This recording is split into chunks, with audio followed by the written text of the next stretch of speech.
और इसी जम्मू कश्मीर के रामबन में लगातार जारी बारिश से हालात बहुत ज्यादा बिगड़ते चले जा रहे हैं। सड़क से नेशनल हाईवे पर सिर्फ और सिर्फ प्रकृति का प्रकोप दिखाई दे रहा है। वहीं एनडीआरएफ और एसडीआरएफ की टीम रेस्क्यू ऑपरेशन में पूरी तरह से जुट चुकी है।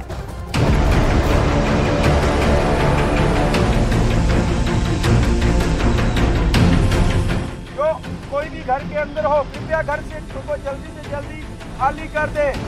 रामबन में कुदरत का कोहरा,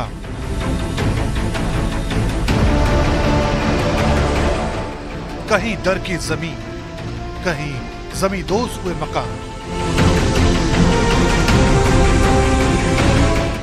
पहाड़ पर प्रकृति की विनाश लीला। लगातार हो रहे लैंडस्लाइड ने रामबन के लोगों और प्रशासन की नींद उड़ा रखी है।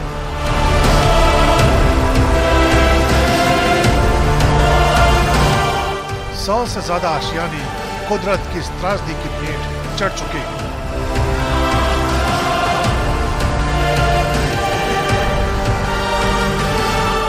जो मकान बचे हुए हैं, वहां से लोगों को निकल जाने की चेतावनी जारी की जा रही है। दरक रहे पहाड़ों की भयानक तस्वीर लोगों को डरा रही है। लोगों को यकीन नहीं हो रहा कि अचानक कौन सी आफत उनकी जिंदगी पर टूट पड़ी है। मंजर आप जब देखेंगे तो आपका दिल दहल जाएगा, आपका दिल जो है खून के आंसू रोएगा कि जब लोगों के घर जो उजड़ जाते हैं वो किस तरह की तस्वीर होती है। जब कोई नेचुरल डिजास्टर आती है तो किस तरह कुदरत जो है मौका नहीं देती है संभलने का। तो ये तस्वीरें हैं जो एक पक्का मकान था, उसके पीछे दूसरा, तीसरा, चौथा, 4 मकान जो है बिल्कुल एक दूसरे में जम हो गए हैं, टूट के बिखर गए हैं। इनके आसपास की जमीन थे। 5वां घर भी नीचे आपको दिख रहा है और ये 6ठा घर है जिस पर हम अभी खड़े हैं। ये कच्चा मकान था। लोग भी यहाँ पर घर बार छोड़कर यहाँ से निकल गए अपने महफूज मकामात की तरफ, अपनी जानों को ही बचा पाए। बाकी यहाँ कुछ न बच सका, सब कुछ मिट गया, सब कुछ कुदरत ने यहाँ पर तहस नहस कर दिया। बिजली के टावर धराशायी हो चुके हैं, जिस वजह से इलाके की बिजली गुल है, जिसने चुनौतियों को और बढ़ा दिया है। जानकारी के मुताबिक पेरनोट गांव में जमीन धंसने से निमनाद और तेलगा वार्ड पानी में समा गए हैं, जिसके चलते लोगों को सुरक्षित ठिकानों पर पहुंचने के निर्देश जारी किए गए हैं। रामबन से हर घंटे हर घड़ी रोंगटे खड़े कर देने वाली तस्वीरें सामने आ रही हैं। पहाड़ी मलबे के साथ पेड़ भी गिरते हुए दिखाई दे रहे हैं। राहत और बचाव के लिए एनडीआरएफ और एसडीआरएफ की टीमें दिन रात लगी हुई हैं। आशंका जताई जा रही है कि रामबन में कुदरत की तबाही का ये रूप और भयानक हो सकता है। इसलिए प्रशासन ने पूरे इलाके को रेड जोन घोषित कर दिया है।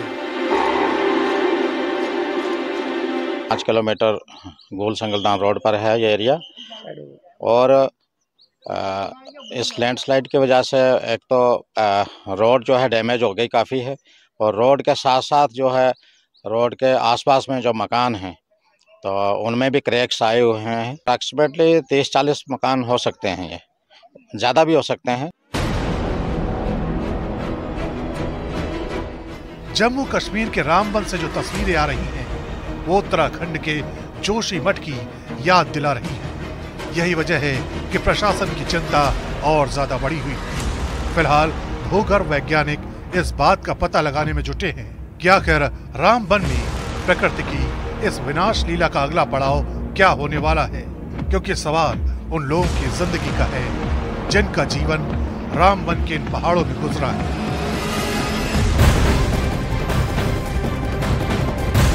और अब एक ब्रेकिंग न्यूज आपको बता दें, कांग्रेस के विरासत टैक्स लगाने के मुद्दे पर प्रधानमंत्री नरेंद्र मोदी ने मेगा इंटरव्यू में जमकर निशाना साधा है। पीएम ने कहा कि कांग्रेस माओवादी और अर्बन नक्सल विचारों के आधार पर काम कर रही है।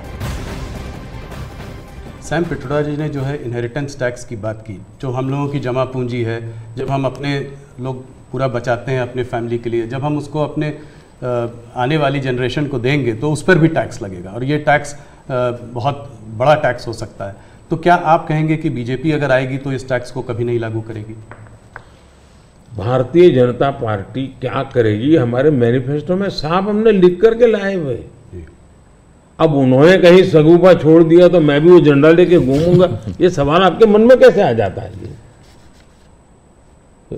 भारतीय जनता पार्टी की विचारधारा साफ है जी। हम अपनी विचारधारा के आधार पर कार्यक्रमों को लेकर के, मैनिफेस्टो को लेकर के देश के सामने जाते हैं। कृपा करके ऐसे महाशयों के विचारों को हम पर मत थोपिए भाई। मोदी जी, राहुल गांधी ने एक बात और कही है। वो कहते हैं कि जब वो सरकार अगर उनकी आएगी तो वो एक नेशनल एक्सरे कराएंगे। इसी से जुड़ा सवाल है, इसीलिए मैं पूछना चाह रहा हूँ।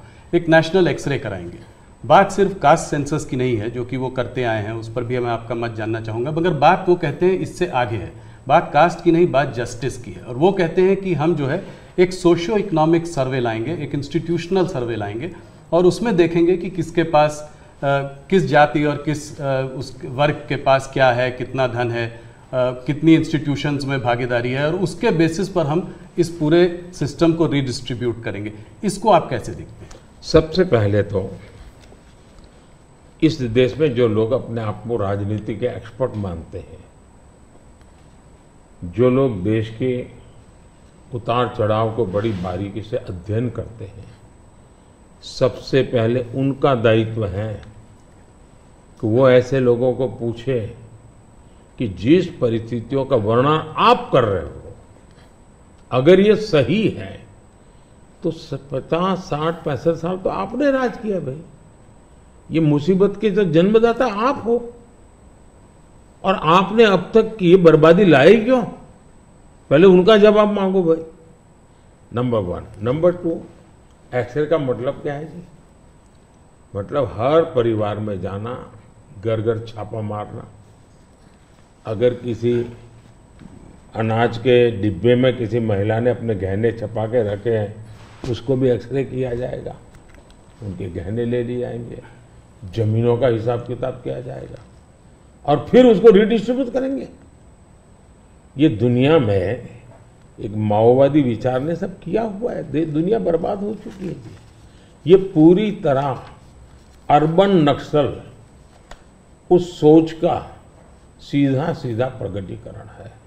और इसलिए मैनिफेस्टो आने के 10 दिन तक बाद भी ये जो जमात आए दिन लिखापट्टी करती है ना, वो चुप रही, उनके प्रोटेक्शन में चुप रही है। तब मिलके मेरी जिम्मेवारी बन जाती है कि देश को जगाना कि भाई देखिए आपको लूटने की ये तरकीब हो रही है। और दूसरा पार्ट है, डॉक्टर मनमोहन सिंह जी वगैरह उन्होंने हर बार कहा है कि भाई जो भी संपत्ति होगी इस पर पहला अधिकार किसका होगा। तो हिसाब किताब बहुत साफ है, वो क्या करना चाहते हैं।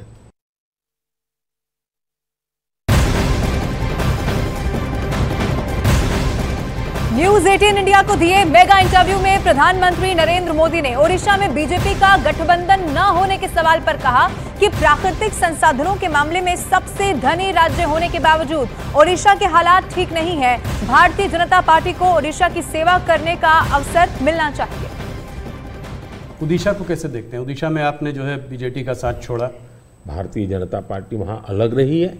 बीजेडी ने मुद्दों के आधार पर केंद्र में हमारा समर्थन किया था, मुद्दों के आधार पर जी। और ऐसे बहुत से दल हैं जो मुद्दों के आधार पर हमें समर्थन देते रहे हैं।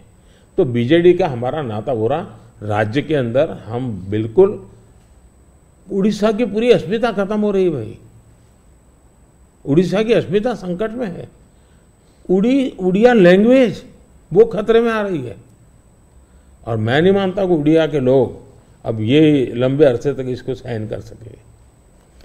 इतने संसाधन है जी, आज उड़ीसा देश का रिचेस्ट स्टेट बन सकता था जी, रिचेस्ट स्टेट, लेकिन क्या हालत बना के रखी है। तो अब उड़ीसा के सामान्य मानवी के अंदर एस्पिरेशंस है जी, और मुझे लगता है कि हमें सेवा का मौका मिलना चाहिए। हम उड़ीसा को कहां से कहां पहुंचा कर देंगे। और प्रधानमंत्री नरेंद्र मोदी के इंटरव्यू पर भारतीय जनता पार्टी के नेता मुख्तार अब्बास नकवी की प्रतिक्रिया भी सामने आ गई है। उनकी तरफ से कहा गया है कि प्रधानमंत्री नरेंद्र मोदी ने पिछले 10 साल में सामंती सुल्तान के असहिष्णुता के खिलाफ काम किया है। वहीं पीएम के इंटरव्यू पर कांग्रेस नेता दिग्विजय सिंह ने पीएम पर झूठ बोलने का आरोप लगा दिया। पिछले 10 सालों में और लगभग आजादी के बाद से भारतीय जनता पार्टी हो या नरेंद्र मोदी जी हो, जो सामंती सुल्तान हैं उनकी असहिष्णुता और इंटॉलरेंस और साथ ही साथ अनटचेबिलिटी के शिकार रहे हैं। झूठा प्रधानमंत्री न हुआ है न होगा। कहां से मंगलसूत्र आ गया, कहां से मछली और मीट आ गए, कहां से मुस्लिम लीग आ गई। ये पूरे के पूरे तरीके से झूठ बोलते हैं प्रधानमंत्री। और हमारा तो खुला खाता है, हम लोग गरीबी मिटाना चाहते हैं, शिक्षितों को रोजगार देना चाहते हैं। उधर प्रधानमंत्री नरेंद्र मोदी के इंटरव्यू पर भारतीय जनता पार्टी के नेता रवि किशन ने कहा है कि कांग्रेस का घोषणा पत्र मुस्लिम लीग की तरह दिखाई दे रहा है, और जिस पर कांग्रेस नेता पवन खेड़ा ने पीएम मोदी को होमवर्क करने की सलाह दे दी है। विभाजन ही हुआ तब से देख लीजिए, पाकिस्तान कर दिया ना, यही सोच थी ना, वही विचारधारा लेके चली आ रहे हैं। माइनॉरिटी से ले, ठीक है कोई बात नहीं, सबको सम्मान, लेकिन एक ही तरफ 100 करोड़ को तो आप इग्नोर नहीं कर सकते। आप 100 करोड़ को इग्नोर करते गए, फिर आज साबित कर दिया आपने चंद वोटों के लिए। क्या गलत बोला प्रधानमंत्री जी ने? ध्रुवीकरण करते हैं कांग्रेस। जाति जनगणना अगर गलत है तो प्रधानमंत्री आज से अनाउंस कर दें कि मैंने गलत बोला था, मैं ओबीसी नहीं हूं, मैं अमीर हूं। कांग्रेस ने कोशिश की कर्नाटक में कई जगहों पर कि SC, ST, OBC का आरक्षण छीन के मुसलमानों को दे दिया जाए। इन्हें उसका भी इतिहास नहीं मालूम। वो आरक्षण कौन लाया था, कब आया था, उसके बाद अटल जी की भी सरकार आई, क्या किया उन्होंने उस पर। पहले इतिहास पढ़ लें, होमवर्क कर लें, फिर अपना मुंह खोलें। वो जितनी बार मुंह खोलते हैं हमारी सीटें बढ़ा देते हैं और अपने आप को झूठा साबित कर देते हैं। लोकसभा चुनाव की सबसे बड़ी कवरेज, सबसे बड़ा दंगल, सिर्फ न्यूज़ 18 इंडिया पर।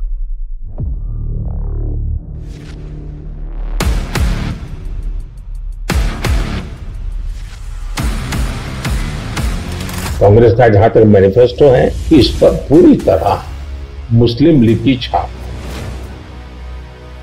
अगर ईडी सीबीआई से चुनाव जीते जाते तो ईडी सीबीआई का काम तो इतने सालों तक कांग्रेस ने किया है। आज उत्तर प्रदेश की और देश का हाल ऐसा है कि बड़े बड़े नेता लोकसभा के मैदान से भाग रहे हैं, राज्यसभा का रास्ता खोज रहे हैं। एक भी केस ड्रॉप नहीं किया गया। जो अदालत कहेगी वही होगा। अब मुझे देश को तीसरी आर्थिक महाशक्ति बनाना।